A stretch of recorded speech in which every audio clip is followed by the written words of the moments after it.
everybody.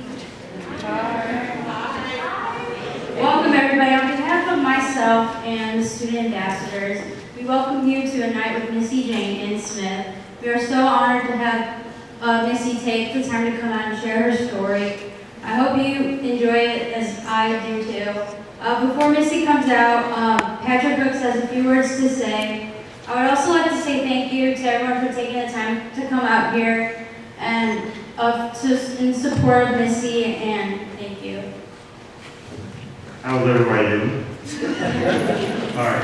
In 1997, there was a school shooting in West Paducah, and this majorly changed 5 people's lives, even killed 3. And 2 of them survived, and Missy Jenkins Smith was one of them that survived. And it was all because of bullying and the major effects from it. And before then, bullying was an issue way before then, and having these issues come up from that setting is sad and political. My words are very. So we entertain our guest speaker to the floor, Missy Jenkins Smith.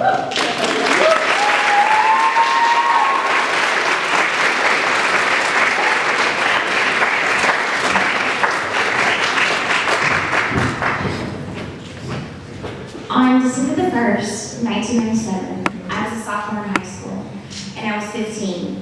And during that time, on December 1st, 97, that was a Monday that fell right after Thanksgiving break. And so for about 5 days before school started again, me and my twin sister were doing exactly what normal teenagers do when they're off out of school. We were staying up late, we were getting up late, and so waking up Monday morning was an extreme struggle for both of us, and also, I am not a morning person whatsoever, so getting up early was very difficult. I just remember that day on December the 1st, starting with my dad coming into my twin sister's bedroom that we shared, and he came in and he shook our beds, because they would rattle like really loud whenever he would shake our beds, and sing the most annoying song. It was horrible, and he thought he could sing and he couldn't. So whenever waking up like that and being not a morning person, I was not in the best mood. So I remember having 2 motivations into getting to school on time. One of those was that being 15 years old during that time, me and my twin sister were both turning 16 on Christmas Eve. And so you know what comes with being 16? You get your license. And so I was so excited. And I remember everything about that weekend too, talking with my parents about me getting my license. I even remember saying to my mom and dad, "You've got to let me drive the car because what if something happens? And I won't be able to," which was the weirdest statement that I would make. Because even my dad didn't let me drive the lawnmower. So I never driven anything in my life, so I begged for it during that time. But because I needed to get to school on time, I also knew that this ride that I was going to get from my best friend's older sister may or may not happen if I didn't hurry up and get ready.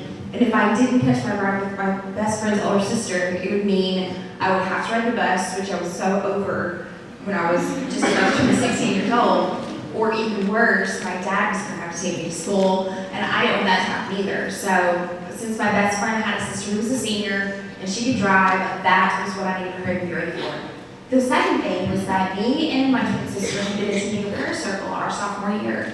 I didn't know much about the prayer circle my freshman year, but once I found out what it was, I just felt like it was an awesome way that me and my sister could start our day off at school. And so we've been attending every day.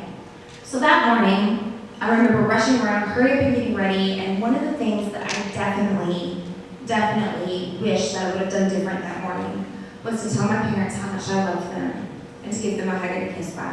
Because as I was leaving, I was too much in a hurry for that. And I just ran out the door and said, "Bye, I love you," and left. And once I got into the car and I got to school, we both did get to prayer circle on time. And we did what we normally did, which was to walk around and talk to friends. And then after we walked around and talked for a while, someone would always yell, "Time to pray." And then there was about 30 or 40 of us that would get into the circle. And so we did that. Nothing seemed out of the ordinary. And when we said amen, I had just enough time to walk to the middle of the lobby. And that's when a 14-year-old boy pulled a 22 out of his backpack and started shooting at us. And at the time, I didn't know what was happening. The very first thing I saw was a girl get shot in the head and fall down to the ground. And as I stood there and I stared at her, I kept thinking to myself, this isn't real, this is fake, this isn't happening. I even remember hearing the gunshots. And the gunshots were something that I was not familiar with because I didn't own a gun. I never shot a gun. I was never near a gun. And the only guns I ever heard was guns on television. And this definitely didn't sound like guns on TV. The best way I can describe it at the time is that it sounded like firecrackers.